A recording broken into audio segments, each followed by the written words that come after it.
দেখতেই তো দেখা যাচ্ছে সে একটা ক্রেজি। তো এত পাগলামি তো সুস্থ একটা লোক করে না, পাগল একটা মানুষই করে। তো ওই বলছে কি বিষ খাইবো, প্লাস বিশতলা থেকে 20 তলা ও থেকে লাফ মানে বিষ দিব। পছন্দ করে, বিষ ওয়ার্ডটা পছন্দ করে। আমি মনে করি যে একটা পাগল ছাড়া এই কথা অন্য কেউ বলে না। 15-16 জন আপনার কাজের বউ আছে আসলে। অনেক সময় আমরা দেখি যে এমপি মন্ত্রী বাসায় এত মানুষ থাকে না। আসলে এইটা নিয়ে কিন্তু অনেকেই অনেক ধরনের কথাও বলেছে, আপনি অবশ্যই দেখেছেন। আসলে এই ব্যাপারটা নিয়ে যদি কিছু আবার বলতেন। আমি বলেছি আমাদের বাসায় 18 জন সাহায্যকারী মানুষ আছে। তারা বিভিন্ন রোল প্লে করে, বিভিন্ন ভাবে আমাকে সাহায্য করে থাকে। সেখানে আমার গাড়ি চালকও আছে, কেয়ারটেকারও আছে, আমার বাচ্চাদের দেখাশোনা করার মানুষও আছে। তো আমি মনে করি যে ওরা আমার ফ্যামিলি মেম্বার, এটা নিয়ে আলাদা করে বলার কিছু নাই। মোমো মিউজিকে যে ডিজে শাকিল এসেছিল সে কিন্তু একটু ক্রেজি টাইপের পাগলামি করছিল যে আপনাকে ভালোবেসে সে এমন হয়ে গিয়েছে, তার বিষয়ে কোনো সিদ্ধান্ত নিয়েছে?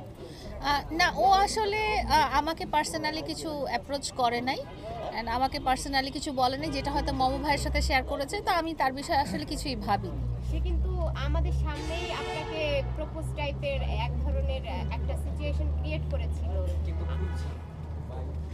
এটা না আসলে আমার কাছে মনে হয়েছে কন্টেন্ট, তো আমি ওইটা কন্টেন্ট হিসেবেই নিয়েছি। আমার মনে হয় না যে সত্যিকার জীবনে এরকম হইতে পারে। সে বলছে প্রমাণ দেয় যে 20 তলা থেকে লাফ দিবে। না, কোনো দরকার নাই 20 তলা থেকে 20 লাফ তলা থেকে দেওয়ার। সে লাফ দিবে, বিষ খাবে।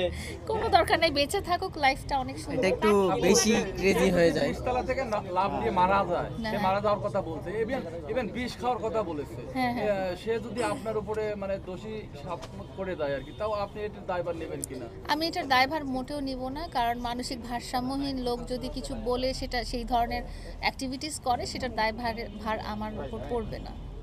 কারণ আমি তার সাথে কোনোভাবেই রিলেটেড না। আমি এখন সালমান খান, শাহরুখ খানকে পছন্দ করি, এই চিন্তায় আমি যদি এখানে বিষ খেয়ে লাফ দিয়ে মরে যাই, তো এটা তার তো কিছু আসা যাবে না।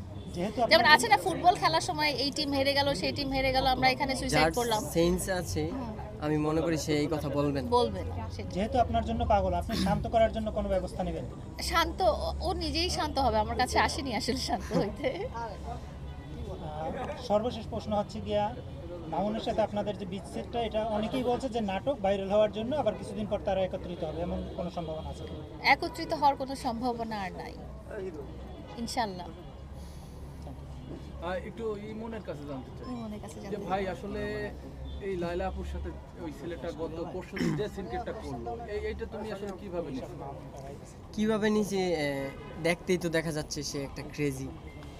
তো এত পাগলামি তো সুস্থ একটা লোক করে না, পাগল একটা মানুষই করে। তো ওই বলছে কি বিষ খাইবো, প্লাস 20 তলা থেকে ও লাফ মানে বিষ দিব। পছন্দ করে, বিষ ওয়ার্ডটা পছন্দ করে। আমি মনে করি যে একটা পাগল ছাড়া এই কথা অন্য কেউ বলে না। ইভেন সে কিন্তু উল্লেখ করে বলছে যে মামুন, ইমন ওরা বাদ, ওদের দিন শেষ, এখন ডিজে শাকিলের বাংলাদেশ, এখন ডিজে শাকিলের মানে ডিজে তো আমি গানের কথা শুনতাম, ডিজে মিউজিক, তো মানুষের নাম হয় এটা আমি জানতাম না। যাই হোক, ওরে নিয়ে আমি কোনো কিছু বলতে চাই না। যে কিনা বলে 20 তলা থেকে লাফ দেবে প্লাস বিষ খাবে, আমি মনে করি না তার মাথায় কিছু আছে। ইভেন সে কিন্তু এটাও বলছে যে ক্রেজি। হ্যাঁ, ক্রেজি না হলে ক্রেজি আমি এটা দিয়েছি, এটা আমার ভালো লাগে। কেজির অর্থই মানে পাগল। কোন বিষয়ে ক্রেজি? হাস্যকর, আপনি ধরলে ওইটাই।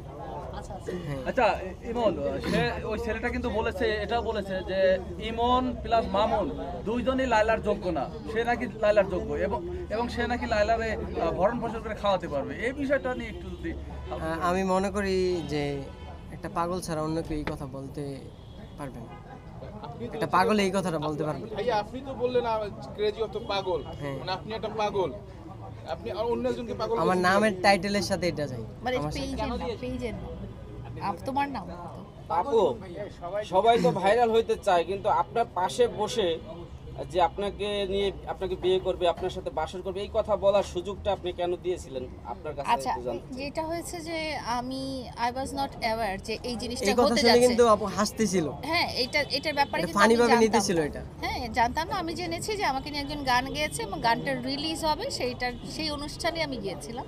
কিন্তু ওখানে বসে যে এমন উইয়ার্ড কিছু কথা আমার শুনতে হবে, আর এত ভরা মজলিসে আমি হঠাৎ করে ওইভাবে উঠে যেতেও পারছিলাম না। আপনারা সামনে ছিলেন, তো কার্টেসি মেনটেন করে আমার বসে থাকা ছাড়া কিছু করার ছিল না আসলে। তো এই বিষয়টা কিন্তু মিলিয়ন ভিউ হয়েছে, প্রায় 10 মিলিয়নের উপরে বেশি ভিউজ একটা পেজ থেকেই। তো সেক্ষেত্রে এই দেশবাসীকে এই বিষয়টা নিয়ে আপনি কিছু বলতে চান? দেশবাসীকে এটা বলবো যে এটা আপনারা বিনোদন হিসেবেই নেন, এখানে সিরিয়াসলি ভাবার কিছুই নাই। আর ওনার আত্মীয় স্বজন যদি কেউ থাকেন তাদের দৃষ্টি আকর্ষণ করে বলছি যে তাকে যেন একটা সুন্দর লাইফ দেওয়া হয়। সে যেহেতু গান পছন্দ করে, তাকে যেন গান টান শেখানো হয় এবং তার প্রতিভা বিকশিত করা হয়। সেই সুযোগটা কি আপনি করে দিতে পারেন না? আমার এই মুহূর্তে ওইভাবে ওই ধরনের কোনো থিঙ্কিং নাই আসলে।